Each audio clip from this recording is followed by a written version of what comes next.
ఆయన మిమ్మును గూర్చి చింతించుచున్నాడు. పేతురు 5వ అధ్యాయము 7వ వచనము. దుర్గంధముతో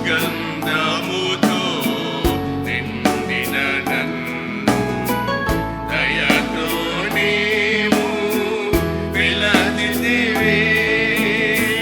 ప్రేమతో పరమా విందును